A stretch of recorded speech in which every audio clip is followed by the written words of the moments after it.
Madame, Monsieur, bonsoir et bienvenue à tous. Il y a quelque temps, un reportage diffusé sur une chaîne de télévision française s'en prenait au clan Bongo, l'accusant implicitement d'avoir pillé le Gabon pendant plusieurs décennies. Un reportage à charge soutiennent des observateurs qui relèvent la manifestation la plus palpable de l'animosité de Paris vis-à-vis du gouvernement de Libreville. D'ailleurs, pour soutenir leur position, cela rappelle, en condamnant le procès des biens mal acquis qui vise en France en ce moment le vice-président en fonction de la Guinée équatoriale, Théodore Obiang Mangué. En face, s'érige un autre courant de pensée qui soutient que Paris est dans son rôle de gendarme et que toute action qui vise à fragiliser les potentats africains est louable, notamment sur un continent où la misère et la pauvreté des peuples contrastent de façon effarante avec le train de vie ostentatoire des gouvernants. 237 le débat ouvre justement le débat ce soir pour interroger la pertinence de ces avis pratiquement divergents sur la question et pourquoi pas questionner l'épaisseur de la partialité, le niveau d'équité de Paris qui s'érige visiblement en cellule de veille de la bonne gouvernance sur le continent noir. L'affaire des biens mal acquis qui donne lieu à un procès contre le vice-président en fonction de la Guinée équatoriale peut-elle être considérée comme un procès en sorcellerie ou plutôt comme la sonnette d'alarme que la France tire vis-à-vis des autocrates africains? 237 le débat ouvre donc le débat ce soir. Merci madame, monsieur de nous recevoir chez vous.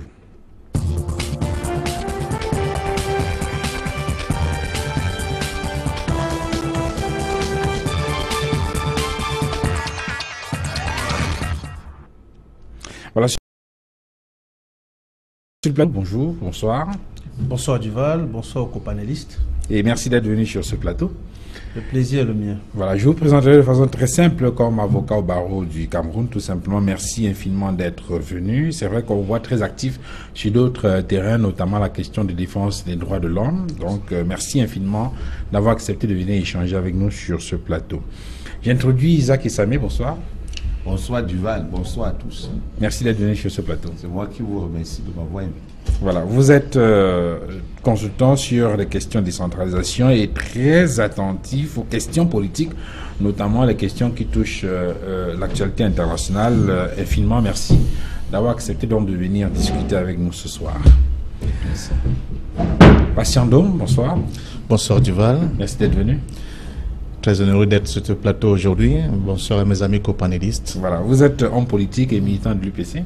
Exactement. Et j'aime bien préciser que vous êtes militant panafricaniste. Merci patient d'être venu sur ce plateau. Maître Fidèle Dioubissi, bonsoir. Bonsoir Duval. Merci d'être venu. Le plaisir est le mien de me retrouver une fois de plus sur ce plateau pour échanger avec les copanélistes et éclairer davantage les auditeurs de télévision Equinox. Alors, puisque vous avez la parole, vous la gardez, Maître Fidèle Dioubissi. Je pose la question de façon très simple, de façon tranchée, pour ouvrir le débat. Au nom de quoi la France ouvre un procès en France contre un chef d'État africain? Oh, oui, si la France ouvre un procès sur son territoire, elle doit certainement s'appuyer sur les règles, sur certaines règles établies par le législateur français.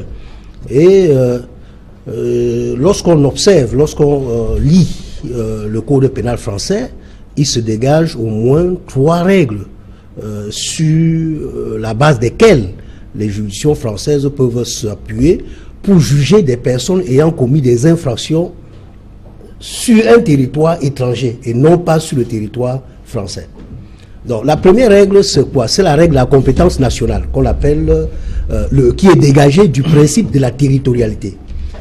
Dans le code pénal français, je pense à l'article 113, il est dégagé que les juridictions françaises sont compétentes pour connaître des infractions commises sur le territoire français, c'est-à-dire la loi pénale française s'applique aux infractions commises sur le territoire de la République française. Et dans cette règle, toutes les infractions qui sont commises sur le territoire français sont poursuivies, peuvent être connues par les juridictions françaises. Mais on ajoute que lorsque un des éléments constitutifs de l'infraction est commis sur le territoire étranger, l'infraction est réputée avoir été commise sur le territoire français. Et la deuxième règle, c'est ce qu'on appelle la règle de l'extension de la compétence nationale. Dans la règle de l'extension de la compétence nationale, il y a deux cas de figure. Le premier cas de figure, c'est celui où l'infraction qui est commise, il y a un Français. Donc, dans l'infraction commise est impliqué un national français. C'est-à-dire l'infraction est commise à l'étranger, mais il y a un Français, un national français qui est impliqué. Qu'il soit auteur ou victime. Là, les juridictions françaises peuvent en connaître. Le deuxième cas de figure, dans cette compétence nationale étendue, l'extension de compétence nationale, il y a le cas où l'infraction commise menace la souveraineté de l'État français.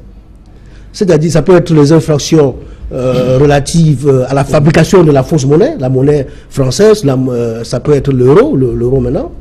Et ça peut être aussi des infractions commises sur les représentants français, des agressions sur les représentants de l'État français, par exemple, agression sur un ambassadeur de la France sur un territoire étranger. Dans le cas d'espèce, dans le cas du vice-président de Guinée équatoriale. Oui, nous allons venir pour situer, pour voir dans quel cas. Donc, dans son droit d'ouvrir ce procès contre Théodore Obiang. Oui, d'ailleurs, je voudrais préciser qu'à l'heure qu'il est, il y a quelques jours, le parquet de Paris a requis 3 ans d'emprisonnement ferme contre le vice-président équato-guinéen avec la possibilité de saisir ces biens qui sont évalués, je crois, à 150 millions d'euros. Oui, je voudrais finir puisque j'ai dit qu'il y a 3 règles. La troisième règle, c'est ce qu'on appelle la règle de la délégation de compétences. La délégation de compétences de la communauté internationale.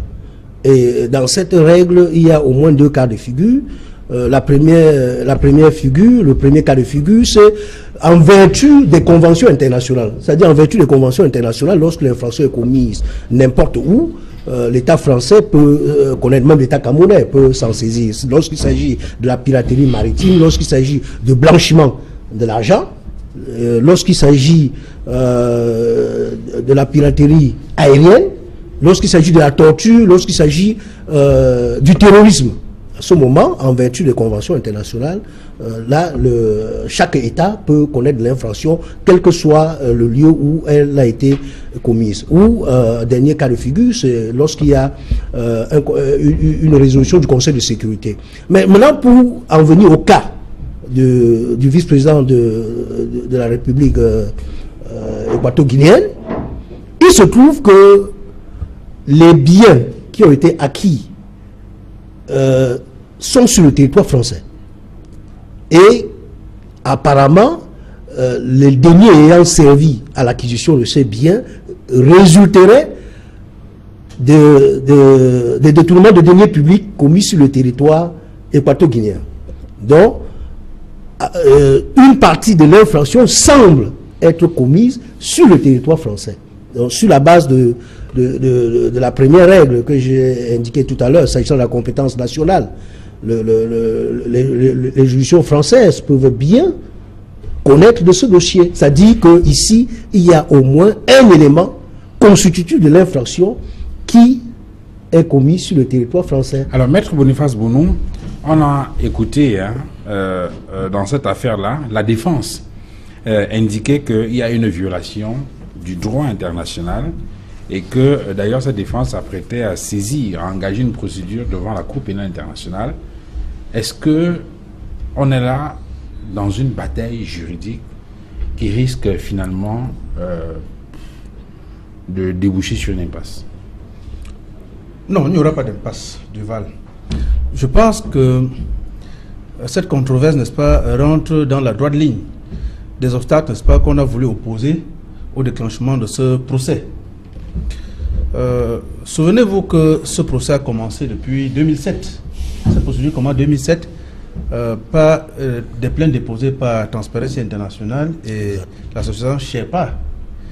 Et le gouvernement équato-guinéen, n'est-ce pas, à travers ses conseils, a essayé de torpiller cette procédure en refusant, n'est-ce pas, aux tribunaux français, n'est-ce pas, le droit, la compétence de connaître cette affaire. il a fallu, n'est-ce pas, batailler pendant 8 années pour que la Cour de cassation française permette aux juridictions françaises de connaître de cette procédure. Alors, dès lors que ces associations ont obtenu l'onction de la Cour de cassation française, eh bien, l'information judiciaire s'est ouverte et on est parvenu à ce procès depuis 2015.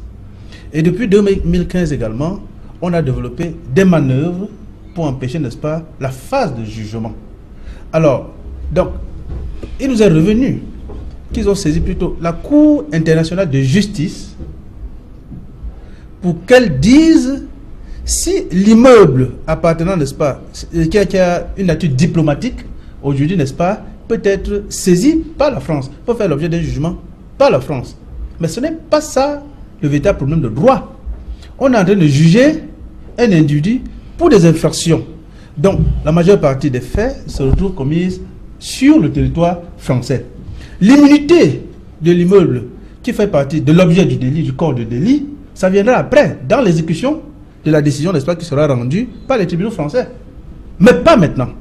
Que le droit soit d'abord dit, et j'adhère entièrement à ce que mon confrère Joël Fidèle a dit tout à l'heure, les faits sont commis pour moi, d'ailleurs, sur le territoire français, parce que le parquet français dit, nous avons des preuves comment on dit ça, de l'envoi des sommes d'argent, du transfert des sommes d'argent, merci, de la Guinée équatoriale à la France, via la société qu'il a créée avec les ressortissants de la Malaisie, via le trésor équato-guinéen. Les infractions, c'est quoi? C'est le blanchiment. C'est exact. C'est le blanchiment de l'argent. En réalité, l'argent arrive en France, on le recycle à travers l'achat des cylindrées, à travers l'achat des immeubles.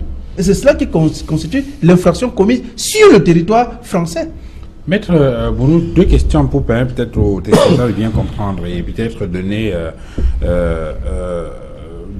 également la possibilité aux analystes politiques sur le plateau de dire quelque chose. La première, c'est en rapport avec les éléments qui sont produits par la défense.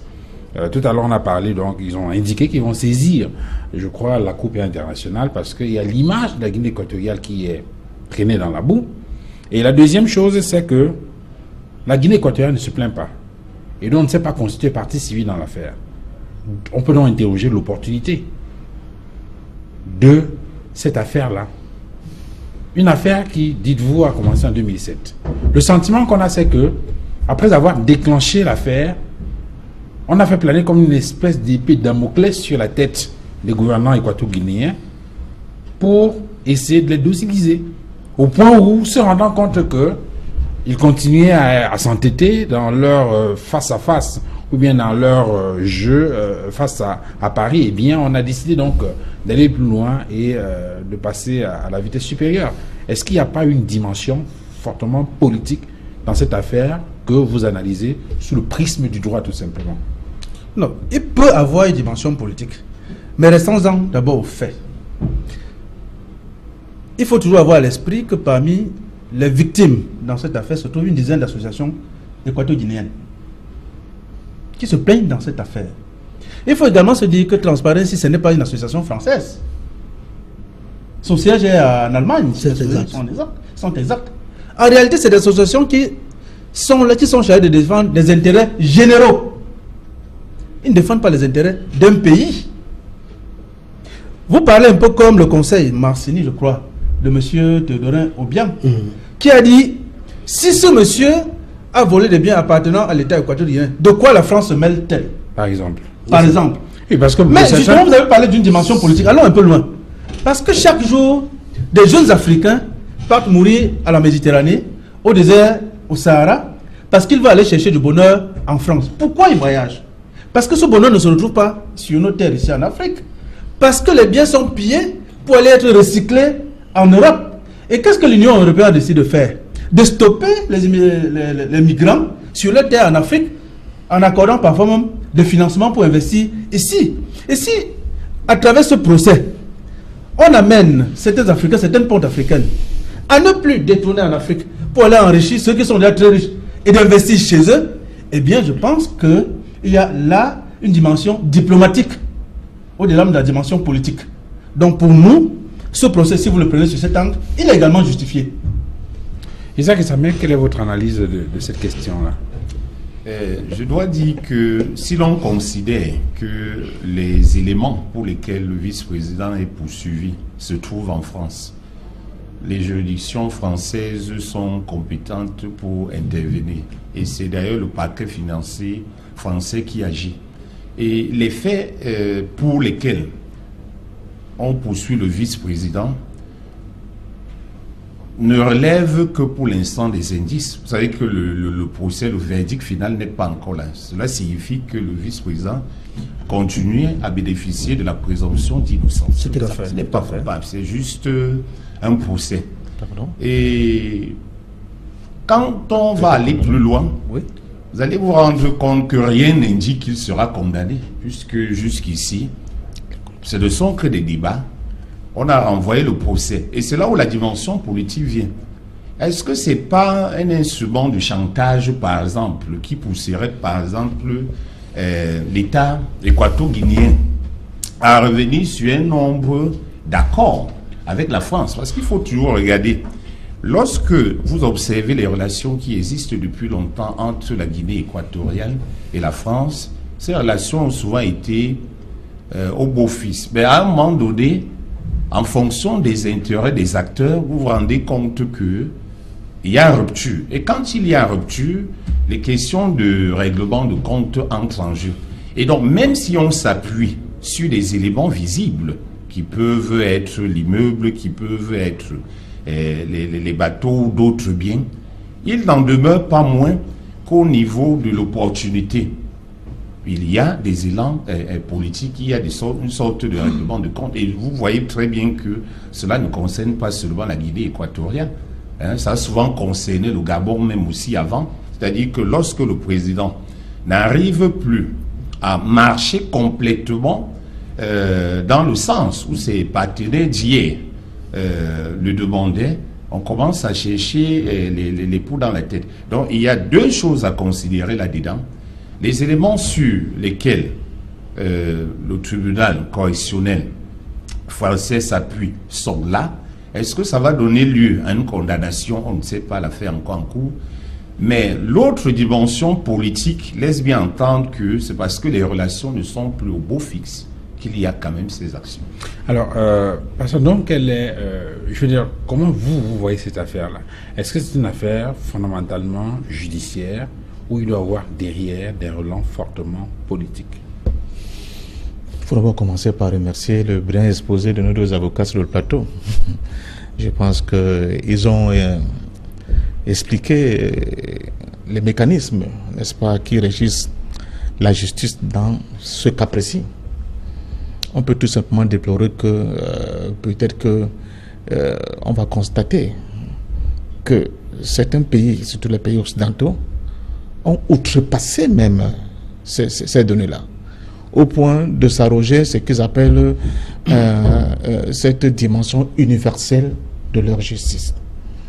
C'est-à-dire qu'au-delà de tout ce qui a été vraiment évoqué tout à l'heure par Maître Djumbissi, les juridictions occidentales ont décidé que quand bien même elles ne sont pas considérées par des infractions qui auraient pu être commises ici et là, à partir du moment où ces infractions touchent à la question des droits de l'homme, elles sont en droit de se saisir de ces cas-là et de les traiter comme tels. Je peux prendre un exemple. Vous vous souvenez de l'histoire de l'ancien président chilien, n'est-ce pas, qui a eu un juge espagnol qu'on appelle Baltasar Garzón, saisi, n'est-ce pas, par des familles, n'est-ce pas, qui avaient certainement subi les conséquences de la dictature de M. Pinochet, a lancé un mandat d'arrêt contre M. Pinochet. M. Pinochet avait été bloqué en Angleterre. L'unité, comment on dit ça, l'entre-gens de Mme Thatcher, qui a quand même rappelé aux Anglais, attention, c'est grâce à Pinochet que nous avons remporté la guerre de Malwine. M. Pinochet aurait dû être traduit devant des tribunaux espagnols. Donc, certains pays occidentaux se sont recouverts du manteau de juge universel. Et ça, c'est une question de rapport de force. Que vous le voulez ou non, C'est-à-dire que, nonobstant ce que Maître vient de nous évoquer, s'ils estiment que M. Duval Fangwa est justiciable à leurs yeux en fonction des exactions qui auraient été commises par Duval Fangwa à Babantou, où ils n'ont aucun intérêt, ils vont se saisir de ce dossier et ils vont traiter l'affaire comme si c'est eux qui étaient impliqués dans l'affaire. Ça, c'est premièrement. Deuxièmement, ce qu'il faut dire, c'est que cette affaire-là met en lumière la question de la capacité de nos États à résister face, n'est-ce pas, à la puissance de l'Occident. Pourquoi?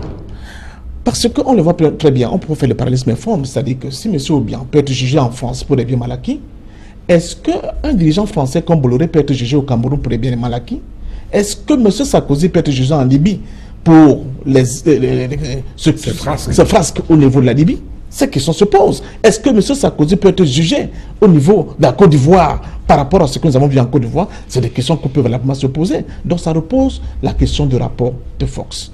Alors, donc, j'en viens donc pour dire, effectivement, je suis d'accord avec Maître tout à l'heure, les arguments qui étaient développés par l'avocat du vice-président Obiang ne pesaient pas lourd par rapport à la volonté de Paris de dire à la Guinée équatoriale que, à partir du moment où, et là je rejoins le dernier intervenant, tu te considères dans le précaré français comme un petit troublion, nous avons la possibilité de te démontrer que nous avons des mesures de rétorsion pour te remettre dans les rangs. Et effectivement, en ce qui concerne la Guinée équatoriale, à partir du moment où le président Obiang avait mis le doigt dans ce qu'on appelle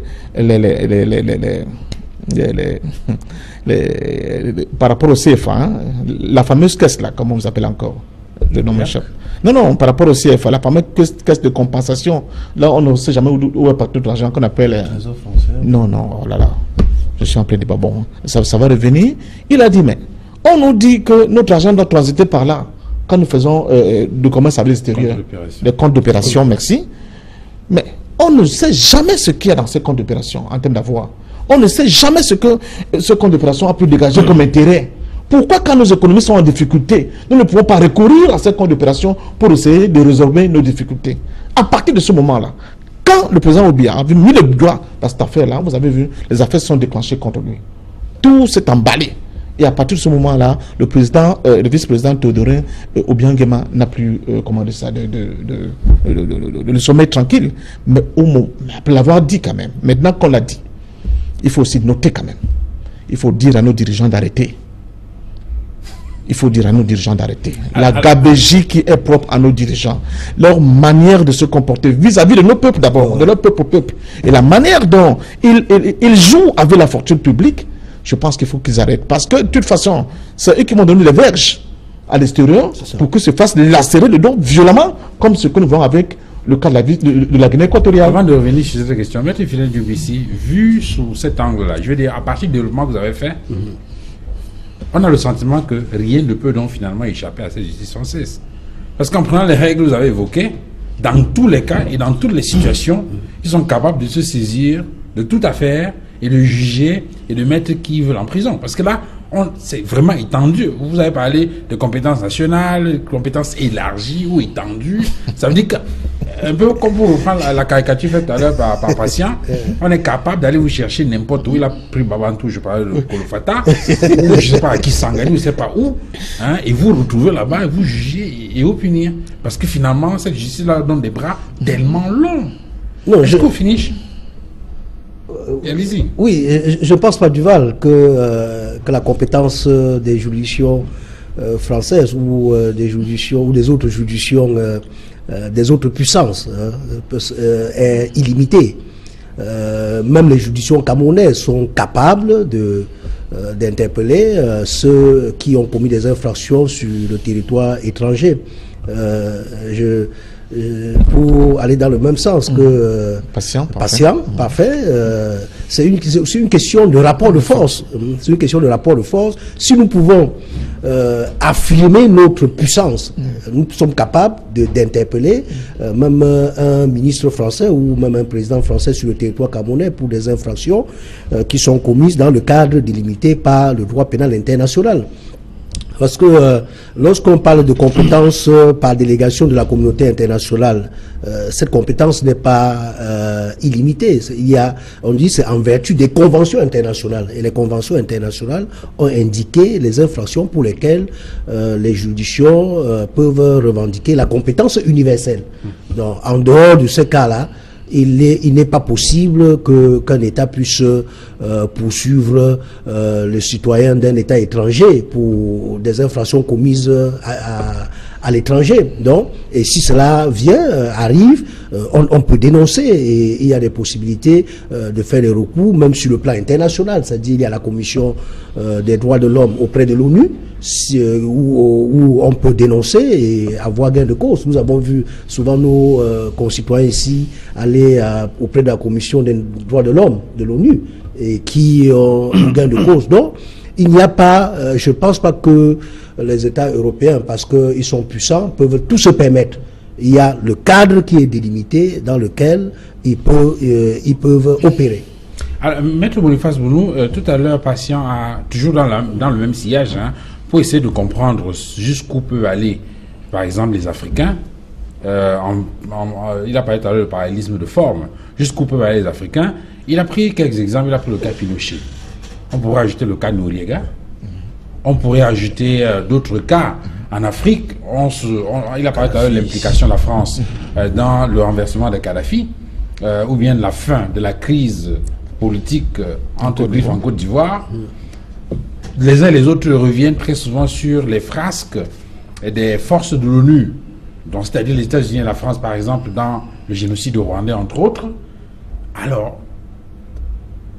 récemment au Cameroun, avec l'accident des Zeka, beaucoup ont commencé à parler de la nécessité qu'il y avait de déclencher une procédure contre le groupe français qui a racheté la nationale de chemin de fer, entre autres. Alors, où se trouve le problème? Est-ce parce qu'on n'y croit pas fondamentalement, parce qu'on n'a pas les moyens de le faire, ou c'est parce que les rapports de force sont défavorables, donc du coup, avant même d'y aller, on commence à penser à une défaite? Je vais certainement vous décevoir. Je pense que le problème tire ses sources dans l'incapacité des Africains à se mettre ensemble. Oui, je suivais encore une vidéo de feu le président Thomas Sankara lors d'une conférence avec les chefs d'État africains relativement au poids de la dette, où il disait, si nous y allons tous pour refuser de payer la dette, on va réussir. Mais si je suis seul, le Burkina va seul pour dire je ne paye pas la dette, demain je ne serai plus à la prochaine conférence.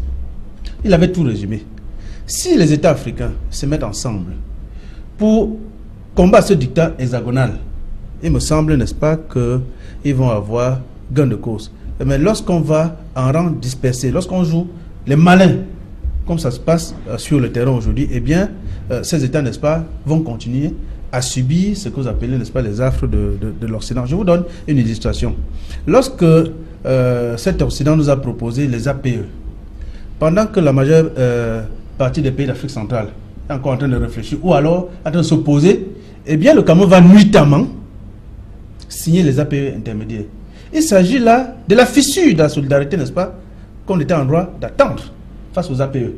Comment est-ce que vous voulez que nous soyons forts si nous allons seuls? Les Européens ont créé l'Union européenne pour faire face, n'est-ce pas, à la puissance de l'ancienne Union soviétique, pour faire face à la puissance des Américains. Pourquoi est-ce que nous choisissons d'aller tout seuls? Nous ne pouvons rien lorsque nous sommes seuls. Donc, il faut être unis, n'est-ce pas, pour pouvoir parler fort. Lorsque vous avez parlé tout à l'heure du franc CFA, il y a, je crois, le président Idriss Déby, n'est-ce pas, qui ne fait que parler de la sortie du franc CFA. Mais je pense que ça devrait être une débâche communautaire de la sous-région Afrique centrale, ou tout au moins des pays francophones sud-africains, subsahariens. Alors, donc, pour moi, la solution se trouve dans l'Union, n'est-ce pas, pour faire face à la toute-puissance des Occidentaux. Isaac Essamé, c'est le cas avec Teodoro Obiang, le vice-président de Guinée équatoriale. Il y a quelques heures, on évoquait le cas de la famille Sassou. Oui. On parle maintenant de son neveu, de sa fille et de son beau-frère, entre autres, qui sont là, je veux dire quoi, qui viennent de recevoir je crois une sommation, je ne sais pas comment vous appelez cela, à se présenter devant la justice dans cette affaire-là. mis en examen. Et on a vu récemment, je parlais tout à l'heure au début de l'émission, de ce reportage qu'on a regardé sur France 2 et qui montre que, dans lequel on démontre que la famille Bongo, le clan Bongo, a pillé le Gabon pendant... Alors, on a l'impression qu'il y a comme une espèce de rouleau compresseur contre ces dirigeants, j'ose pas dire d'Afrique centrale. Et la question, c'est à qui le tour? Demain ou après-demain. Idriss Déby, par exemple, qui depuis quelque temps semble si on regarde ne pas être en odeur de sainteté avec Paris, notamment sur un certain nombre de questions comme la question du français. Si on regarde le schéma qui se dessine, on se rend compte tout de suite que ce sont précisément ceux-là qui défendent un certain nombre d'intérêts qui sont aussi mis en difficulté. Mais moi, je ne pourrais pas opposer tout de suite l'Occident à l'Afrique ou même la France à l'Afrique. Puisqu'en réalité, nous sommes dans un partenariat. Et dans le cadre des relations internationales, les États n'ont ni d'amis ni d'ennemis. Ce sont les intérêts qui prévalent ici. Donc, à partir de ce moment-là, constater dès le départ que les actes qui sont mis sur la table, pour l'instant, relèvent des éléments qu'on retrouve en France. En d'autres termes, on n'est pas en train d'indexer les Africains pour l'instant, puisque ça peut passer autrement, pour les actes posés sur leur propre territoire. C'est-à-dire qu'on ne poursuit pas quelqu'un parce qu'il a construit dans son pays, parce qu'il a acheté des choses dans son pays. C'est parce qu'il a traversé pour aller ailleurs. Et ailleurs, il y a une autre philosophie. Et c'est cette philosophie-là qu'on met en œuvre. C'est-à-dire que quand vous êtes sur le territoire étranger, avec les lois qui existent, on peut vous inquiéter. Mais on ne doit pas oublier, je l'ai dit au fond, vous avez des partenaires, vous vous entendez sur certaines questions. Au moment où vous ne pouvez plus vous entendre, on va aller fouiller tout ce qui peut vous mettre en difficulté, et c'est ce qui est en train de se passer avec M. Obiang.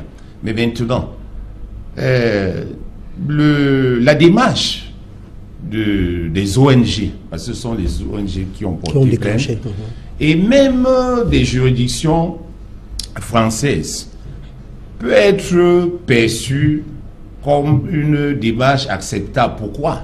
Parce qu'en réalité, on parle d'argent. C'est-à-dire que les populations souffrent en Afrique énormément, les jeunes souffrent, mais on voit comment l'argent est utilisé, même pas en Afrique, mais ailleurs. Ça pose problème. Et donc les Occidentaux se saisissent justement de cette faille-là, de cette faiblesse, et entrent en jeu. Est-ce que ces dirigeants-là, ou même ces fils de dirigeants, ne peuvent pas investir tout cela en Afrique pour permettre un meilleur développement? Je vous interromps pas. Une étude du Comité catholique contre la faim et pour le développement, publiée en mars 2007, évalue entre 100 et 180 milliards de dollars les avoirs détournés par les dirigeants au cours des dernières décennies. Illustration, on prend le cas de Mobutu Sese Seko. Je suis beaucoup plus à l'aise quand je prends cet exemple parce qu'il n'est plus. Mobutu Sese Seko, entre 1965 et 1997, on a évalué à 6 milliards de dollars sa fortune, alors qu'au moment où il quittait le pouvoir, il avait laissé son pays avec une dette publique de 13 milliards de dollars. C'est précisément ce qui pose problème, mais il ne faut non plus oublier quelque chose, puisqu'en réalité, je me dis que c'est une faute de la part de ces acteurs africains-là, même de nos représentants. Mais n'oublions non plus que vous ne pouvez pas être le fils d'un président et être à ce niveau de fonction et ne pas avoir de l'argent. Puisqu'on va aussi prétendre que on gaspille l'argent. Est-ce que à son niveau, il ne pourrait pas avoir une telle richesse quand on regarde les fonctions? Oui, la question peut se poser. La question peut se poser. Il faut qu'on se la pose. C'est la raison pour laquelle il y a justement enquête et procès pour déterminer, mais rien n'est établi. Vous voyez, vous avez fait bien de signaler tout à l'heure que l'organisation internationale indique les sommes détournées. Mais ça a été prouvé par quelle juridiction? Vous voyez, il y a problème. Donc, il y a un discours d'accusation et même de soupçon qui est là, mais les faits ne sont jamais établis. Pourquoi? Parce que vous allez vous rendre compte que même ceux qui accusent ou qui tentent de poursuivre les autres se retrouvent toujours dans ce même champ. Parce que quand on va par exemple investir en Occident, qui profite? C'est toujours l'Occident. Et au moment où ça se fait, on ne dit jamais rien. C'est précisément lorsqu'il y a déjà des problèmes de désaccord avec les amis d'hier qu'on commence à chercher des... C'est-à-dire que vous ne comprenez pas pourquoi ils sont plus soucieux de notre intérêt et de notre développement. Alors qu'effectivement, tout va chez eux. Donc, à mon avis, il y a un double jeu là-dessus. Il faut regarder ça avec beaucoup plus de prudence. Le seul piège, c'est que les procédures judiciaires sont têtues. C'est-à-dire que vous allez beau dire qu'on vous a piégé, on a instrumentalisé, on va vous démontrer que sur les faits, ici vous êtes coincé.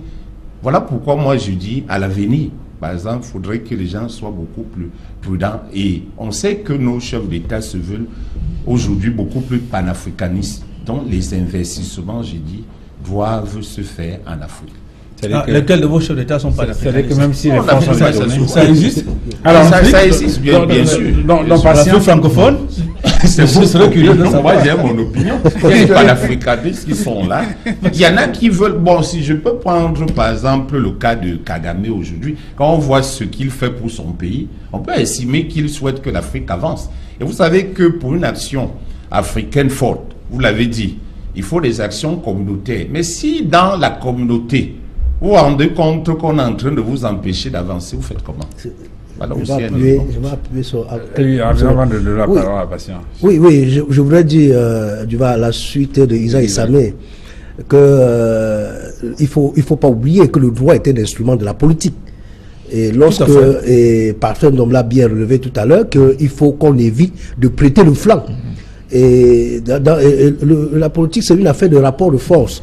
Et c'est un jeu et un enjeu. Oui, sauf que quand vous prenez à défaut, on prend à défaut. Hein. Oui, c'est ça. Mais on peut utiliser le droit des actes en conséquence. On utilise le droit pour la bataille politique. Donc, on va échapper, maître Boniface Bounou. Alors, sur cette affaire-là, finalement, le sentiment qu'on a, patient d'homme, c'est que c'est une justice à géométrie variable. Hein. Non, mais nous sommes toujours dans le cadre de ce que les géopoliticiens appellent vraiment, c'est-à-dire que le rapport de force. Écoutez, tout à l'heure, d'abord, il y a un rectificatif, cher Isaac. Le vice-président, ou bien, a bel et bien été condamné. Non. Si, à 3 ans. C'est le 26 octobre. Non, il a été condamné, je crois.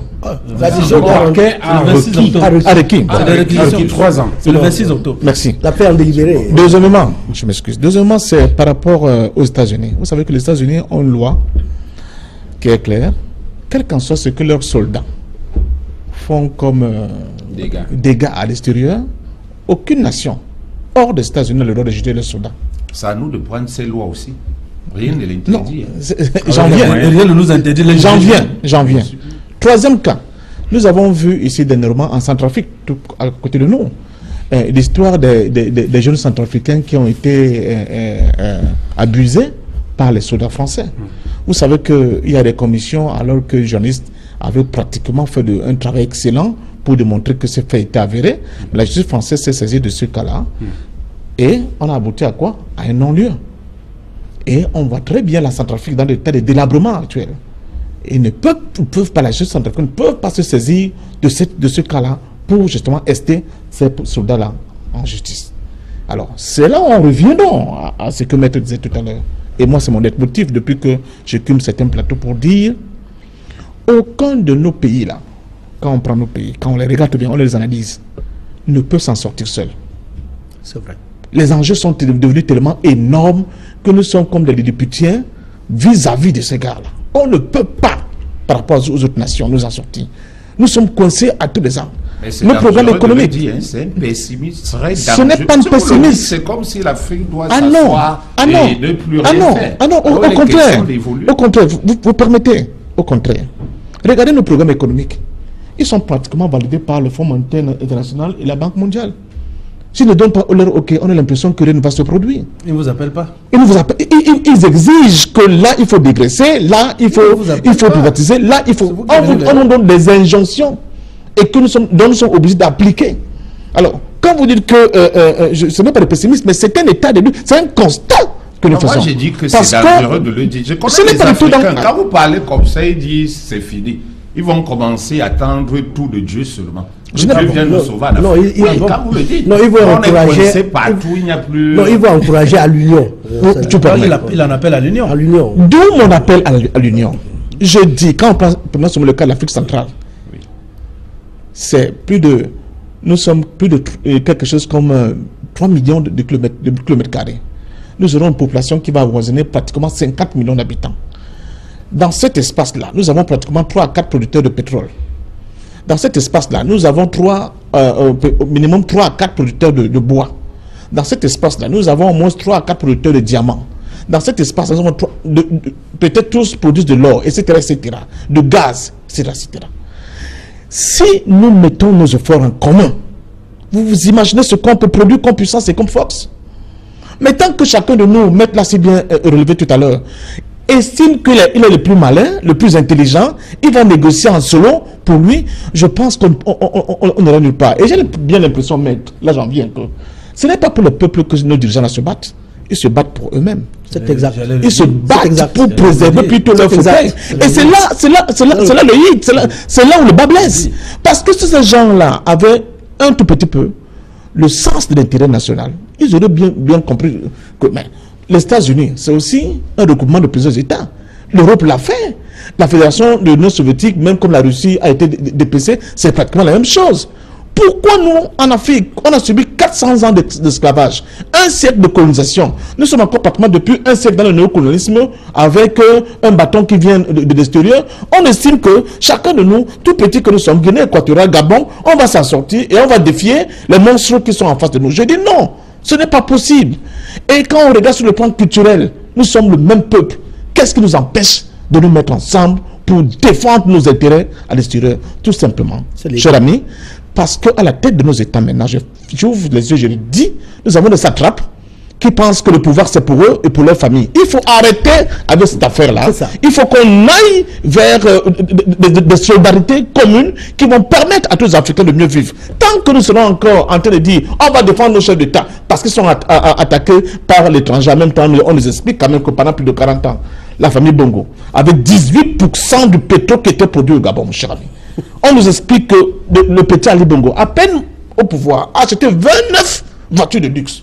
On nous explique que sa propre épouse est l'une des rares femmes chefs d'État qui a un jet privé et qui pour l'année 2016, pour ce qu'elle a dépensé comme frais de toilette, c'est presque 1 million d'euros. Alors, allons donc savoir, mais qu'est-ce que nous voulons? Au même moment, nous avons les Monique Moteke qui meurent, nous avons nos papas qui meurent parce qu'il n'y a pas, ils ne peuvent pas faire des dialyse, il n'y a pas d'eau, il n'y a pas de... c'est l'argent. Mais c'est ça, c'est ça la question aujourd'hui.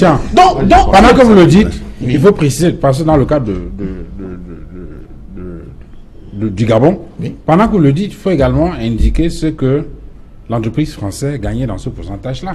On puisse faire le ratio. Je n'ai pas fini. Et qu'on voit bien. Parce que lorsque c'est dit de cette façon, on a le sentiment que c'est les bongos seuls qui ont profité de... Non, je n'ai pas fini. Je n'ai pas fini. Il faut voir en même temps quelle était la part de l'entreprise française dans cette affaire, qui était immense. Mais Duval, on peut à un moment donné penser que le peuple dit que c'est une affaire entre des complices d'hier.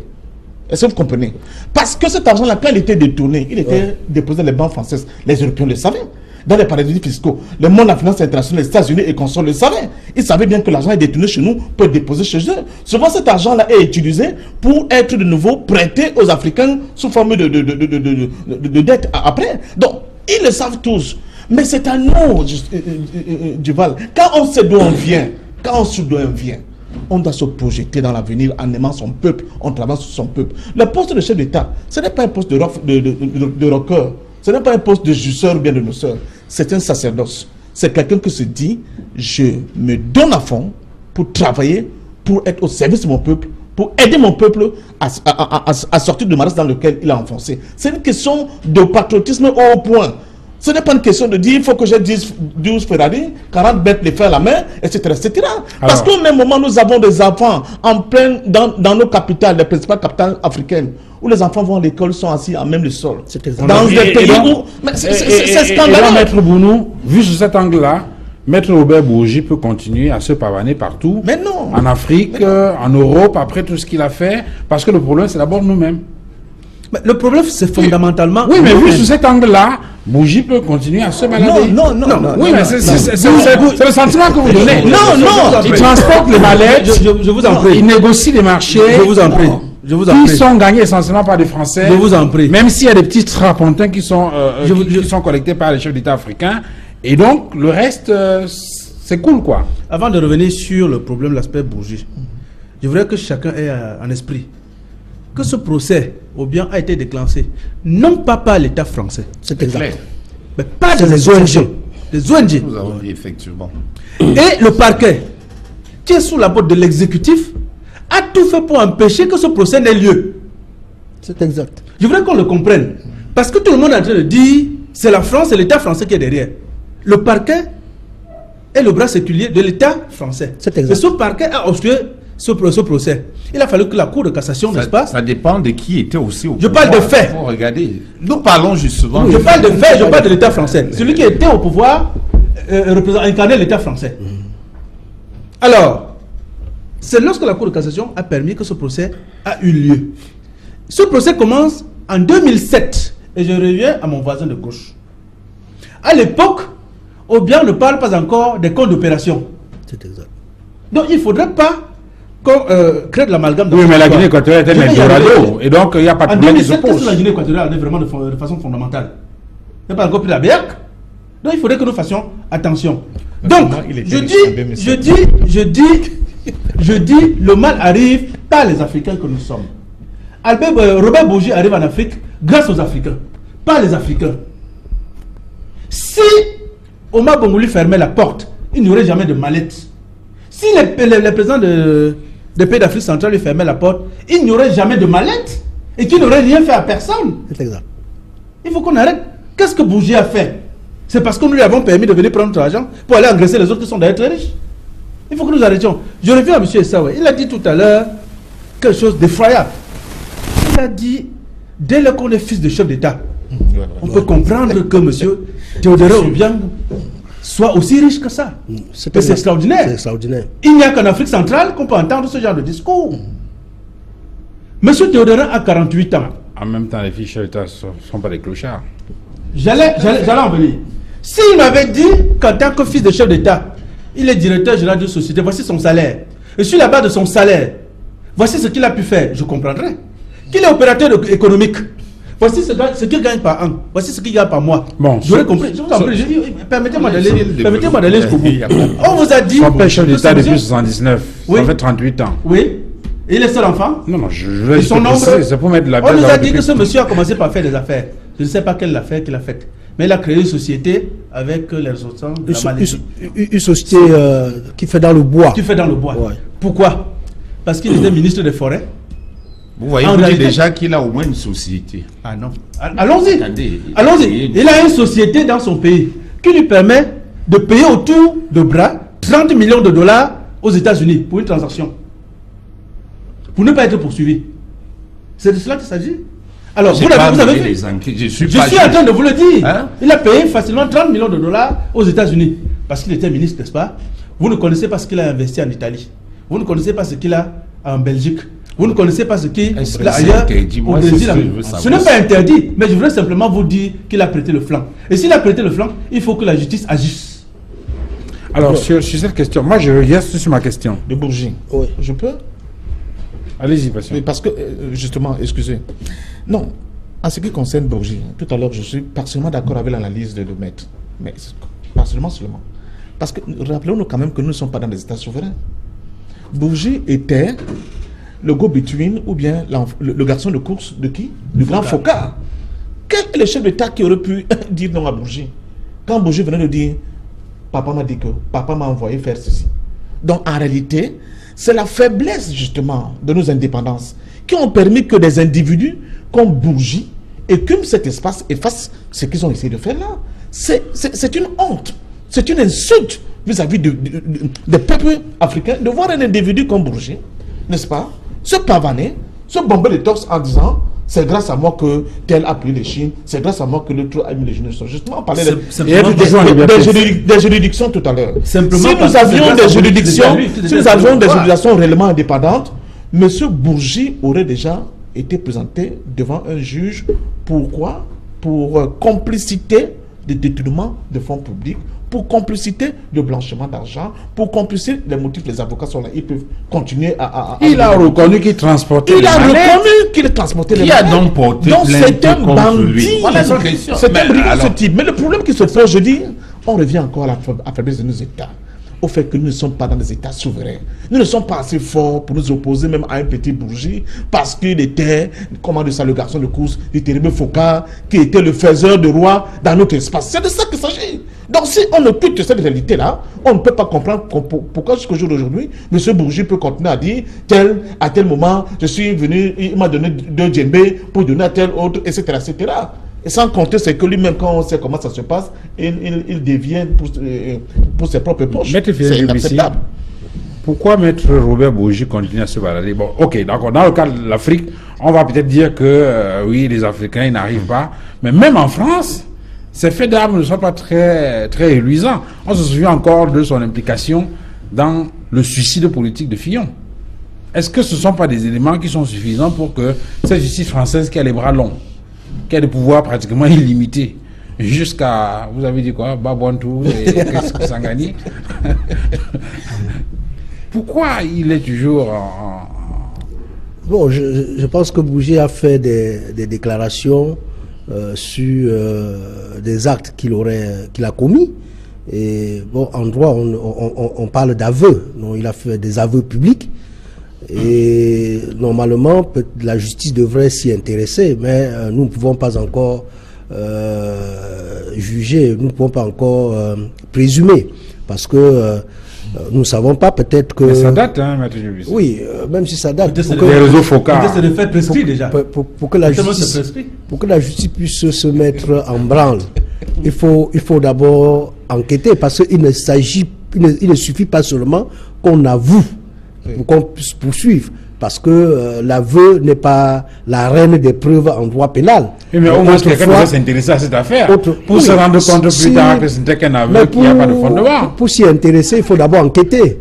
Donc peut-être que la justice française... Vous avez le sentiment que les enquêtes sont ouvertes, Maître Dubuisson? Moi, je ne suis pas dans le secret de Dieu pour savoir. Peut-être que les enquêtes sont ouvertes et qu'au bout de l'enquête, il peut y avoir une action public déclenché contre Bourgi, parce que dans le cas du vice-président de la Guinée équatoriale, c'est pas le parquet qui a déclenché la procédure. Maître Bonou l'a relevé tout à l'heure. Il s'est agi d'une procédure sur la plainte des organisations non gouvernementales qui aujourd'hui jouent un rôle très important dans la société civile internationale, c'est-à-dire qui doivent influencer sur le politique et également sur le marché pour protéger les populations civiles. Donc, Transparency International joue un rôle qui est très bien, et que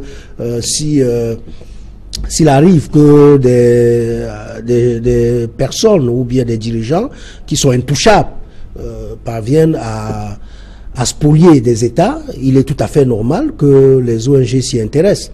Donc, s'agissant de M. Bourgi, peut-être que la justice française va s'y intéresser. Attendons voir. Je voudrais ajouter un petit quelque chose après fidèle. Parce qu'il s'agit des intérêts des Africains. N'est-ce pas, dans cette affaire de Robert Bourgi. C'est exact. Mais personne ne viendra défendre les Africains à la place des Africains. C'est exact. Mais depuis que ce monsieur dit, j'ai pris de l'argent au Gabon pour aller donner à Chirac, pour aller donner... Pourquoi est-ce que les Gabonais ne se plaignent pas? Ne se déposent pas de plainte. Je vous en prie, ne déposent pas de plainte, même à Libreville. Parce qu'il s'agit de l'argent gabonais.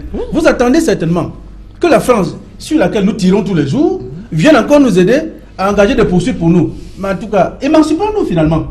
Vous ne pouvez pas être en train de dire que c'est la France qui vous pille et refuser d'engager des procédures contre des individus français. Entre nous. Alors, c'est la question que je vais vous poser, mais il faut que je donne la parole à Isaac Issamé. Isaac Issamé, donc, de ce point de vue, Transparency International ne fonctionne que dans certains cas. Puisqu'on a dit que c'est cette Transparency-là qui active un certain nombre de leviers pour qu'il y ait des gens qui se retrouvent devant les juridictions, et ainsi de suite. Dans ce cas-là, Transparency ne s'est pas encore intéressé à ce cas où n'a pas encore vu, n'a pas encore entendu tout ce qu'a déclaré Maître Bourgi. Je voudrais quand même insister. On en parle, hein, parce que on est dans une situation où on parle des procès de bien mal acquis. Et ces procès de bien mal acquis en rapport avec la gouvernance en Afrique.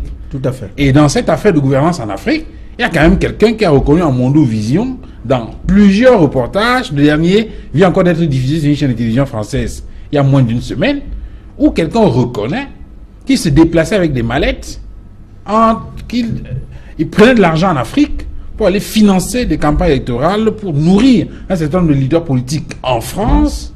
Il le dit, il le reconnaît, et on a l'impression que ça, Transparency International, par exemple, je prends que ce cas, n'a encore rien entendu. Et donc, du coup, le problème, c'est que c'est les Africains, eux, qui n'arrivent pas. Dans certains cas, on n'a pas forcément vu les Africains, même si dans ce cas-là, vous avez vu effectivement, maître, que ce sont des Équato-Guinéens, et ainsi de suite. Mais pourquoi, dans ce cas, c'est le blackout total, c'est l'omerta? Partons de l'idée que chaque peuple a le régime qu'il mérite. Donc, généralement, la manière de penser, d'agir dans les pays influe sur le gouvernement qui est en place. Comment on fait son lit? C'est comme ça qu'on se couche, simplement. Donc, chaque peuple a le régime qu'il mérite.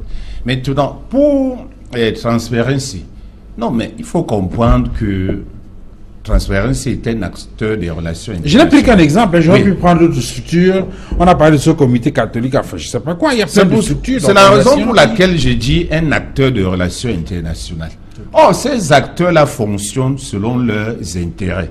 Quel est l'intérêt qu'il y aurait à déposer une plainte contre M. Bougie? Vous comprenez?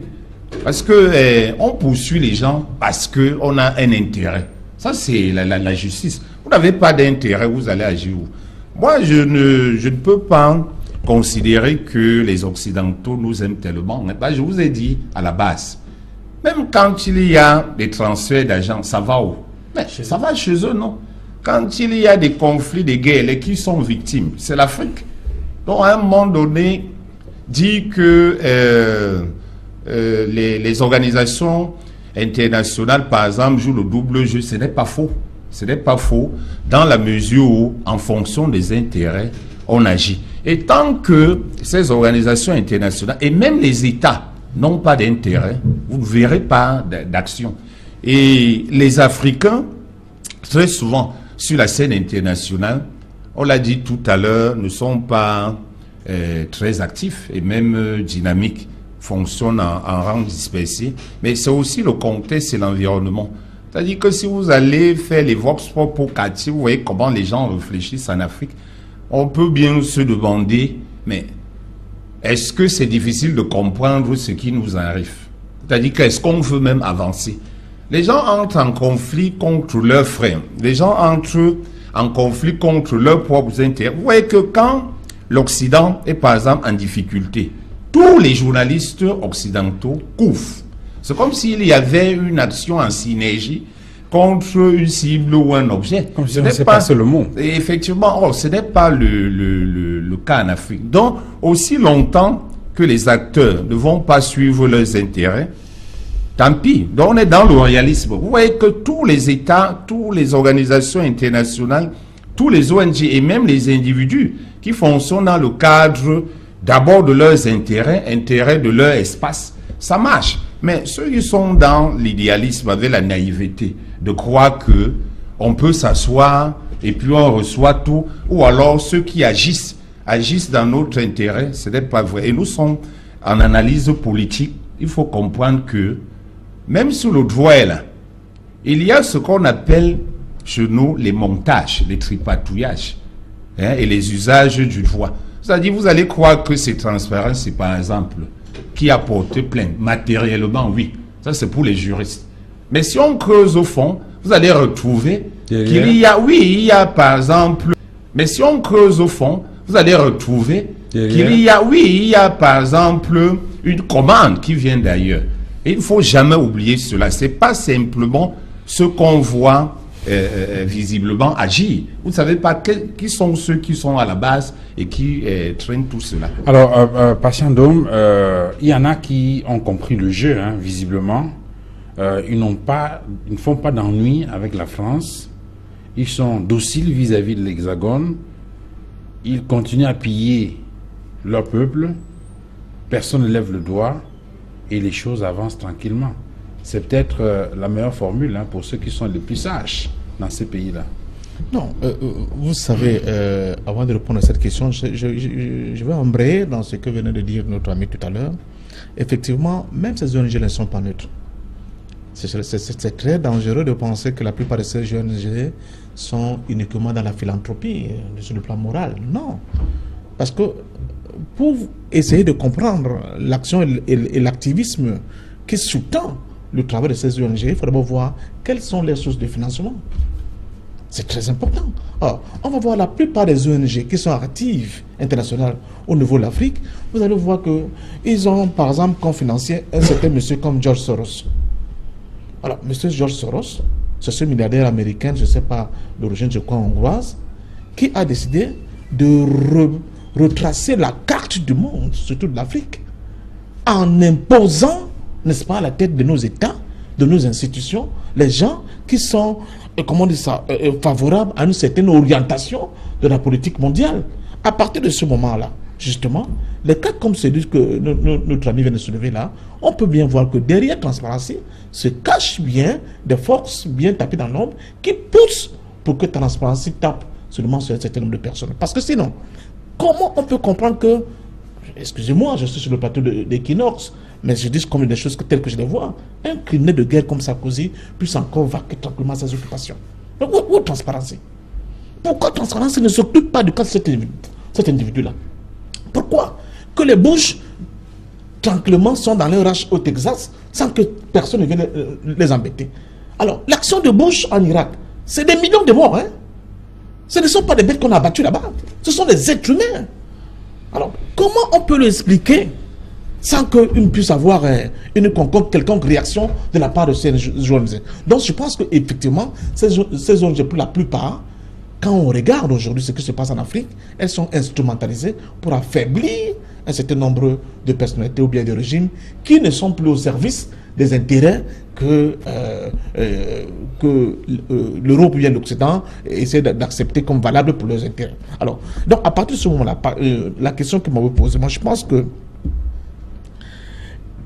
tant que nous n'allons pas comprendre, nous les Africains, parce que c'est de ça qu'il s'agit, on a fait beaucoup d'études, on sommes allés à toutes les écoles. Tout à l'heure, mon frère disait qu'on peut dans le quartier, si on fait un vox pop, on se demanderait qu'est-ce qu'on veut. Mais on se demande qu'est-ce qu'on veut parce qu'on n'a pas les leaders qui vont la direction. On n'a pas les leaders qui implémentent une certaine éducation. Mais justement, tout à l'heure tu parlais de pessimisme, peut-être c'est quoi qui est pessimiste. C'est une affaire de tête. Si la tête décide de prendre une ligne directrice, vous allez voir qu'en quelques mois, tout va s'emballer. Les gens vont se redresser. Que fait Kagame? Est-ce qu'il fait de la magie? Pourquoi, au moins, au niveau du Rwanda, on a l'impression qu'il y a quelque chose qui marche? Il a pris le temps de sensibiliser son peuple pendant 3 ans. Mais ce sont les mêmes jeunes, Kagame et nous. C'est la même chose. Ça veut dire que si nous avons des dirigeants qui aiment leur peuple, qui respectent leur peuple, on peut faire des bons en avant incroyables. Le problème qui se pose aujourd'hui, c'est que nous avons des dirigeants qui sont arrivés à un niveau... Ils sont en poste ou bien c'est des dirigeants à venir? Non, qui sont en poste à venir, on ne sait pas encore. C'est-à-dire qu'ils peuvent opérer du jour au lendemain une mutation comme ça. Je ne crois pas beaucoup. Et devenir des je ne crois pas beaucoup aux mutations. C'est pour ça que je suis souvent en déphasage avec un certain nombre de mes amis. Je ne crois pas beaucoup aux mutations parce que, comme Sylvain Oumès te disait, il s'agit d'un tronc d'arbre dans l'eau, ne le transforme pas en crocodile. Ces gens-là, ils sont déjà tordus. Si je peux parler comme ça vulgairement, vous ne pouvez plus les redresser.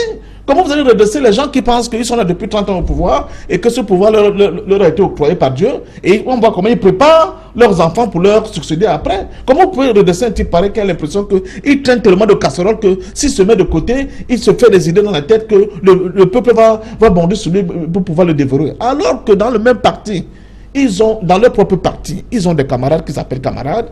Ils disent qu'ils ont lancé une vision politique. Pourquoi ne pas dire à ces camarades, j'ai fait mon temps, viens me remplacer et continuer à prolonger cette idée qui est la nôtre? Non, l'idée se résume à l'individu. Les partis se résument à l'individu. L'État se résume à l'individu. À partir de ce moment-là, c'est ça qui fait le blocage au niveau de l'Afrique. C'est-à-dire que le partage, on dit que nous sommes tous dans un même pays, mais il faut que ces gens-là aient l'honnêteté de nous dire que nous sommes dans des dynasties, dans des royaumes. Parce que c'est ça qui est la réalité. Donc à partir de ce moment-là, ce n'est pas une question de gens qui sont dociles. C'est une question d'intérêt. À partir du moment où l'Occident se rend compte que quand on parle d'un individu comme Macron, excusez-moi, qui a eu à dire dernièrement à nos chefs d'État, mais le Français va vous embêter, mais ceux qui ne sont pas d'accord peuvent partir. On a vu le cas de la Mauritanie, de Madagascar, sont partis, il n'y a pas de problème. Donc arrêtez de mettre sur le dos de la France vos échecs économiques. Il leur dit cash comme ça, et on voit comment depuis là, tous nos dirigeants là, chacun tremble. Justement, tout le monde s'est mis à s'énerver. Voilà, parce que M. Macron, je pense qu'il est arrivé à un niveau où il s'est dit, je ne veux plus jouer avec ces tickets, il me faut des nouveaux tickets, mais qui vont perpétuer justement l'ordre ancien, qui fait que vous allez rester la périphérie, et nous, on va toujours rester le centre. Donc à partir du moment-là, on va contenter le peuple, à nous donner l'impression qu'il y a eu justement une mutation, alors que ce sont les gens qui ont été choisis, n'est-ce pas, dans le shadow cabinet qui vont remplacer ceux qui sont là. C'est pour cela qu'il faut absolument l'intrusion des peuples dans le jeu politique en Afrique. Tant que le peuple ne se saisisse pas de ces questions-là, je pense que cette situation de marasme ne peut pas continuer. Maître Bounou, vous qui semblez beaucoup croire à cette justice-là, est-ce que on peut attendre des résultats? C'est pas aujourd'hui qu'on parle de ces procès de biens mal acquis. Hein? Si on fait le bilan aujourd'hui, est-ce qu'on peut avoir le sentiment effectivement que les peuples ont récupéré quelque chose dans ces biens mal acquis? C'est vrai qu'on a signalé quelques restitutions. On a parlé du cas des avoirs de Moussa Traoré au Mali. On a parlé d'Alberto Fujimori au Pérou. Quelques restitutions aussi, le cas de Sani Abacha au Nigeria ou encore de Saddam Hussein en Irak. Bon, c'est vrai que ce qu'on a récupéré, c'est moins important que ce qu'on a détruit dans le cas de la guerre. Mais au moins, s'il y avait des cas de restitution.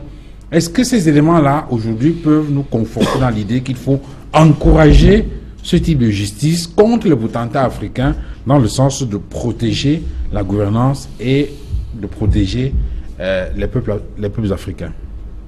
Je voudrais dire que les restitutions auxquelles vous avez fait allusion ne sont pas la résultante d'un procès. C'est davantage, n'est-ce pas, le résultat d'une démarche administrative diplomatique, n'est-ce pas, qui aboutit, n'est-ce pas, aux restitutions auxquelles vous avez fait allusion tout à l'heure. Pour revenir au procès auquel je crois, je cite vos propos. Vous dites que Maître Mbounou semble croire beaucoup à ce procès. Je ne présume pas de la décision qui va être rendue. Je me félicite de ce que ce procès ait déjà eu lieu. Vous avez demandé, c'est le thème en débat aujourd'hui, procès en sorcellerie ou alerte contre les potentats africains. Et je pense que le plus grand intérêt pour ce procès, c'est d'avoir sensibilisé les dirigeants africains, c'est d'avoir sensibilisé les fils à papa, à qui le seul effort demandé à fournir était de naître. C'est de cela qu'il s'agit. La justice française est en train d'indiquer aux ressortissants des pays africains subsahariens notamment les francophones, d'investir chez eux pour le bien de leur peuple. Voyez-vous? Les éventuels candidats, n'est-ce pas? Bon, ça c'est le message collatéral, hein? Parce que l'objectif au départ, c'est pas forcément ça. Mais je préfère cet aspect de ce procès. Je préfère tirer avantage de ce procès. Non, des places à ceux qui disent que c'est le procès de la France contre l'Afrique. Ce n'est pas ça que je vois. Je vois les retombées par rapport à moi, africain. Voyez-vous, on vous dit qu'un individu a des biens immobiliers de près de 150 millions d'euros. Rien qu'à Paris, pour le moment. Mais souvenez-vous que c'est ce régime qui est à l'origine du blocage de la libre circulation des hommes et des biens en Afrique centrale. La zone CEMAC n'est pas une réalité. Je ne peux pas partir du Cameroun pour la Guinée équatoriale sans qu'on me demande le visa. Et ce sont eux qui ont bloqué.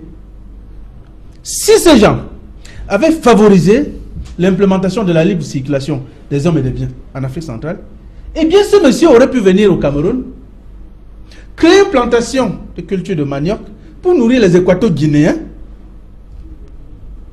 créer une usine, c'est pas une palmeraie, pour avoir de l'huile de palme. Il n'a pas voulu le faire. Il a préféré piller les ressources africaines pour aller, n'est-ce pas, engraisser davantage les Français. Donc pour moi, ce procès est une alerte. Ce procès est un avertissement pour des éventuels candidats à ce genre d'actes. Et lorsque je dis ce monsieur aurait pu investir chez nous, mon voisin de gauche a évoqué tout à l'heure la sortie de Macron dernièrement relativement à La question du franc CFA, entre autres. Hein. Non, pas seulement, je ne voulais pas parler de la question de franc CFA. La question de la population. La question de la population. On a tiré sur lui. Au lieu de regarder la lune qu'il pointait, on a regardé son droit. Ouais. En réalité, ce monsieur veut parler de l'inadéquation entre la production et les bouches à nourrir. La production alimentaire et les bouches à nourrir. C'est simplement cela. C'est un néo-malthusien tout cas. Alors, lorsque vous passez le temps à payer pour aller investir chez eux, eh bien vous allez nourrir comment? Donc moi je dis, je préfère, c'est cet aspect-là. C'est un autre débat. Permettez-moi, c'est cet aspect-là que je tire de la sortie de Macron. C'est cet aspect-là que je tire du procès en cours actuellement en France. C'est mon point de vue. C'est-à-dire que Isaac et sa mère, même si au bout du procès on n'a rien récupéré, mais au moins on a réussi à intimider quelques chefs d'État et leur c'est déjà ça. C'est vrai que moi j'aime plus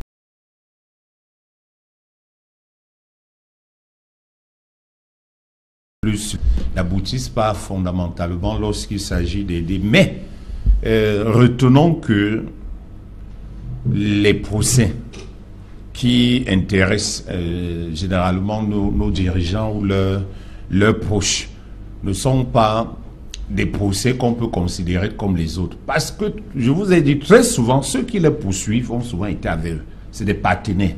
Et de ce point de vue, on peut les laisser tranquilles. Ils préfèrent partenaires complices. Bon, je ne peux pas parler de complices, ce sont des partenaires. Ils ont souvent travaillé ensemble. Tous ces acteurs travaillent ensemble. Vous allez voir que très souvent dans les transactions, tous les acteurs sont là. Mais à partir du moment où on ne s'entend plus sur une question, on n'accepte pas régler le problème ensemble. On veut emballer et toute la population et tous les acteurs. C'est-à-dire qu'on ouvre un grand champ où tout le monde pourrait venir analyser. Maître nous disait tout à l'heure que, vous voyez son analyse, il dit la Guinée équatoriale, par exemple, a bloqué le projet d'intégration sous-régionale. C'est bien fait pour eux. Voilà. Donc, si c'était pas ça, il aurait pu venir investir ici. Vous voyez que c'est comme ça aussi que la France réfléchit en termes de partenaire qui veut un peu déranger. Mais ça n'enlève en rien cette histoire. Moi, je l'ai dit, il faut investir en Afrique. Moi, je ne peux pas être président et ou fils de président aller seulement investir ailleurs. Je vais investir ailleurs. Encore qu'il n'a pas investi, ça il faut le dire. Hein? Il n'a pas investi. Non, on appelle tout ça l'investissement. Quand parce que vous avez... Mais l'investissement... Ça ne rapporte rien de ce qu'il possède en France. Quelle est pas de maison en location. Non, mais la satisfaction n'est pas que matérielle. Alors ce n'est pas un investissement. Hein? La satisfaction n'est pas que... Ça, c'est un autre débat. Je voudrais interroger Maître Fidèle Debussy sur un aspect. Maître, je m'en voudrais de vous laisser partir sans vous poser cette question-ci, parce que ça en rapport toujours avec les biens mal acquis. On se souvient que... Parce que là, je vous interroge l'homme politique, hein, le militant du MRC. C'est exact. Voilà. On se souvient que récemment, effectivement, le président national du MRC a été impliqué, pas impliqué, c'est-à-dire qu'en tant qu'avocat, il allait défendre, je crois, c'était l'État de Guinée équatoriale, dans une affaire en rapport avec, enfin, toujours une histoire de, peut-être pas forcément bien mal acquis, mais une affaire où... Alors, mais ce que l'opinion a retenu de façon globale, c'est que le professeur Moïse Kamto et aller défendre les gens qui détournent les fonds publics. Est-ce que cette position-là n'est pas un tout petit peu en contradiction avec votre position sur ce plateau en rapport avec la question des biens mal acquis? Non, il n'y a aucune contradiction. Il se trouve que dans cette affaire où le professeur Maurice Kamto est allé auprès de la Cour internationale de justice pour défendre l'État de la Guinée, nos détracteurs ont trouvé l'occasion de créer l'amalgame, tout simplement. Et il faut ici distinguer l'État des personnes qui sont en charge de diriger. Dans l'affaire qui se passe en France devant le tribunal correctionnel français actuellement, il s'agit de M. Théodore Biangema qui est poursuivi. Et de l'autre côté, l'affaire qui s'est passée, qui est pendante devant la Cour internationale de justice, concerne l'État de la Guinée s'agissant de ses locaux diplomatiques. Et il faut retenir que la Cour internationale de justice ne connaît que des questions relatives aux États et aux organisations internationales. La Cour internationale de justice ne connaît pas des litiges liés aux individus. Non, le professeur Maurice Kamto ne pouvait pas aller devant la Cour internationale de justice pour défendre monsieur le président Obiang ou bien son vice-président qui est son fils. Non, il faut faire la distinction entre les deux. Non? Et lorsque j'aurais dit ça, j'aurais également dit à Patient Ndom, quand il parlait tout à l'heure des affaires de Sarkozy et de Bush en Irak, il faut pas attendre qu'une organisation non gouvernementale internationale puisse se poursuivre, parce que là il s'agit des cas qui sont bien réglés par la Cour pénale internationale. C'est-à-dire, si monsieur le procureur près la Cour pénale internationale ne déclenche pas l'action, il ne faut pas attendre que les ONG le fassent. Les ONG ont leur domaine de compétences bien défini. Et s'agissant de Transparency qui est à l'origine du procès concernant Théodorin Obiang Nguema, et Transparency s'occupe beaucoup plus de la corruption et des détournements des deniers publics. Non, et les autres organisations non gouvernementales comme Amnesty International s'occupent des atteintes aux droits de l'homme. Donc il ne s'agit pas des infractions internationales qui sont susceptibles d'être connues par la Cour pénale internationale de justice ou bien par le tribunal pénal international ad hoc, comme ce qui s'est passé au Rwanda. Je parle sous le contrôle de mon confrère Bonou qui a travaillé sur ce sujet et qui de temps en temps va aussi auprès des juridictions internationales comme Arusha. Alors, on est pratiquement à la fin. On va faire pratiquement un dernier tour de table en répondant à la question. C'est vrai que les avis transparaissent dans les développements qui ont été faits, mais pour que ce soit beaucoup plus clair, on rappelle donc en ce moment, il y a au parquet de Paris donc une affaire. Le vice-président de Guinée équatoriale, Théodorin Obiang, 48 ans, fils du président Obiang Nguema, au pouvoir depuis 1979 en Guinée équatoriale, et donc devant cette juridiction-là, il est accusé d'enrichissement frauduleux en France.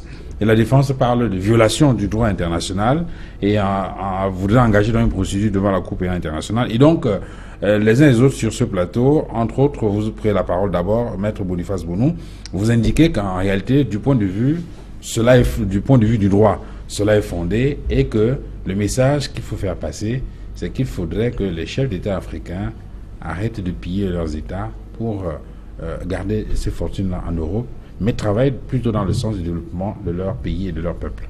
Oui, je voudrais quand même relever, Duval, quelque chose pour dire que ce n'est pas le vice-président de la Guinée équatoriale qui est poursuivi en France. C'est M. Théodorin Obiang Nguema. Mais le vice-président en fonction? Non, c'est la personne. C'est la personne, c'est l'individu qui est poursuivi. Vice-président, c'est une institution. Il n'est pas protégé. Le vice-président, c'est une institution. Est-ce que là, il peut être arrêté? Est-ce qu'il peut être arrêté là et jeté en prison? Il est poursuivi pour des faits de droit commun. C'est exact. Il est poursuivi pour des faits de droit commun. Il faut éviter l'amalgame là-dessus. Oui, alors qu'il est-ce qu'il peut être arrêté, il peut être jugé, arrêté, jeté en prison? Il ne s'agit pas de faits qui relèvent de sa fonction de vice-président. Ce ne sont pas les actes posés dans le cadre de son titre de vice-président. C'est exact. Ça n'a rien à voir. C'est des faits de droit commun. Non, je pose la question parce que ça renvoie aux immunités politiques. Bien entendu, il peut aller en prison. En France, pas en Guinée équatoriale. Bien qu'il est en fonction. C'est des faits commis en France. Il n'est pas vice-président en France, me semble-t-il. Il est vice-président en Guinée équatoriale, mais l'infraction est commise sur le territoire français. C'est ce que je voudrais relever. Je voudrais également relever une chose, parce que tout à l'heure, vous avez posé la question de savoir s'il y a des retombées. Mais vous allez être d'accord avec moi pour dire qu'il n'y aura jamais de retombées sur le plan financier. Parce que le propriétaire des biens détournés, c'est qui? C'est l'État équato-guinéen. Et dans le cas d'espèce, l'État équato-guinéen, tel qu'il est incarné maintenant, ne peut nullement se constituer partie civile dans ce procès pour réclamer la restitution. Donc, il pouvait avoir des retombées sur le plan financier s'il y avait... Si l'État guinéen venait se constituer partie civile, ou alors si M. Obiang et sa famille n'étaient plus au pouvoir, bien entendu, à ce moment-là, on pouvait recouvrer, n'est-ce pas, les immeubles à tort achetés en France, les fonds évacués, les objets d'âge, etc., etc. Donc, pour me résumer, je dis, ce procès a une forte valeur didactique. les Africains apprendront à rester chez eux, à investir chez eux. Maître Fidèle Djoubissi. Oui, je pense que c'est un procès de la honte pour nous Africains. Nous devrions faire tout ce qui est en notre pouvoir pour assainir la gestion de nos fonds et ne pas permettre, ne pas tendre la perche aux étrangers, aux puissances étrangères pour nous humilier, parce que au bout du compte, lorsque si le 26 le jour du délibéré il est déclaré coupable, si Théodore Obiangema est déclaré coupable, ce sera une humiliation. Ce sera une humiliation pour l'État de la Guinée et également pour nous Africains, que nous soyons que des nôtres soient condamnés par une juridiction étrangère, alors que si nous avions bien organisé les choses chez nous avec le respect des normes et des institutions fortes, comme disait Obama, je pense qu'il serait poursuivi devant un tribunal équato-guinéen. Et là, notre image devrait être préservée. Et pour cela, il faudrait effectivement qu'au sein des États, qu'il y ait une vraie justice, un vrai pouvoir judiciaire fort, indépendant, dans un système où les pouvoirs sont effectivement séparés. C'est la planche du salut. Okay. C'est la planche du salut. Passons donc sur cette question-là. Oui, s'il te plaît, très rapidement, avec ta permission, quand même, il y a quelque chose qui a été dit par Maître tout à l'heure. Je pense que ça résume la problématique de ce débat d'aujourd'hui. Parce que oui, j'ai parlé des ONG, mais j'ai aussi parlé des institutions qui ont vocation, n'est-ce pas, à sanctionner dans ce cas-là. Oui. Vous voyez, la CPI, elle a arrêté un chef de milice de guerre au Congo, un certain Thomas Boulubanga, n'est-ce pas, pour avoir tué, je ne sais pas, de quelques centaines de personnes. Mais je dis, Bush continue de se promener. C'est ça. Sarkozy continue de se promener. Et qui se plaint souvent? Ce sont ces jeunes ONG qui se plaignent, qui a un criminel qui assassine des gens à tour de bras ici. Alors, venez le chercher. Venez le chercher.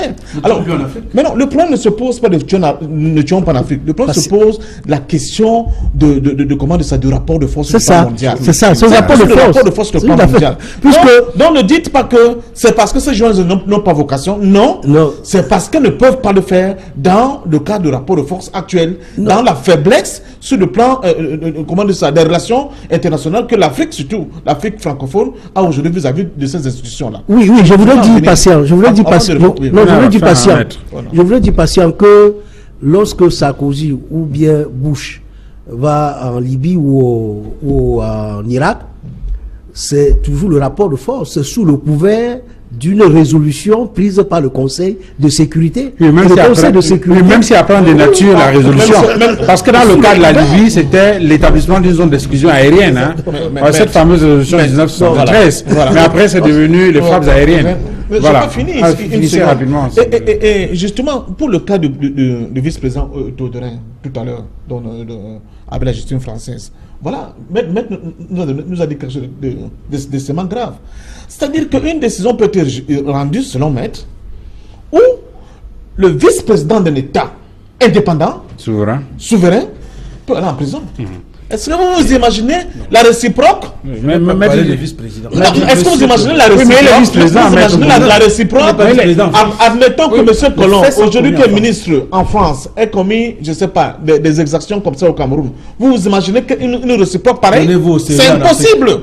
Non, ce n'est pas une question de nous prendre au sérieux. C'est une question que nous sommes quand même dans une situation de dominant à dominer. Et c'est pour ça que j'interpelle et j'appelle de tous mes voeux les Africains pour nous dire, mettons-nous ensemble pour constituer une force, être capable de résister, n'est-ce pas, à cette situation unique qui s'impose à nous aujourd'hui. Bon, vous n'êtes pas en train de faire allusion aux syndicats et chefs d'État africains. Et évidemment non. Mais c'est tout comme... ça existe déjà. Alors, Jacques Samia, on sort de l'émission, votre point de vue oui, sur, en termes de conclusion. Oui, ce que je peux dire tout de suite, c'est que ce n'est qu'un procès. Il y a au moins 5 chefs d'État ou des profs, des chefs d'État qui sont sous le coup de procès de ce genre. On parlait alors du cas de Sassou. Et là, on a identifié 112 comptes bancaires français dénombrés au nom de la famille Sassou Nguesso. Et vous voyez, ce sont des comptes français, c'est-à-dire faits ailleurs. Mais disons que tout cela relève encore de la suspicion. C'est-à-dire que ils sont encore présumés innocents jusqu'à ce que un juge déclare qu'ils sont coupables. Mais Donc, on peut on peut au le moins condamner. leur reconnaître cela. Maintenant, ce qui va se passer J'ai cru que vous après... vouliez dire que jusqu'à ce qu'ils se montrent un peu plus dociles. Non, là, ça, c'est l'analyse juridique d'abord. Mais si vous voulez l'analyse politique, moi, je sais que dans les relations internationales, très souvent, on pousse le partenaire à la faute et puis on utilise cette faute-là pour le pousser à la négociation parce qu'il y a des intérêts en jeu. Ça, il ne faut jamais l'oublier. Tout à fait. Merci, messieurs, d'être venus sur ce plateau. Merci à vous, Isaac et Samin. Vous êtes analyste politique. Merci à vous, Patient Dôme, d'être venu. Vous êtes militant de l'UPC, l'Union des populations du Cameroun, Merci. militant panafricaniste. Merci à Maître Fidèle Djoubissi, avocat au barreau du Cameroun, Militant MRC. militant du MRC, le Mouvement pour la Renaissance du Cameroun. Merci à Maître Boniface Bounou, avocat au barreau du Cameroun. Militant. Non, Avocat au barreau du pas Cameroun. encore. Merci à vous, madame, monsieur, d'avoir regardé cette autre livraison 237 le débat. Je vous souhaite une excellente soirée. Au revoir.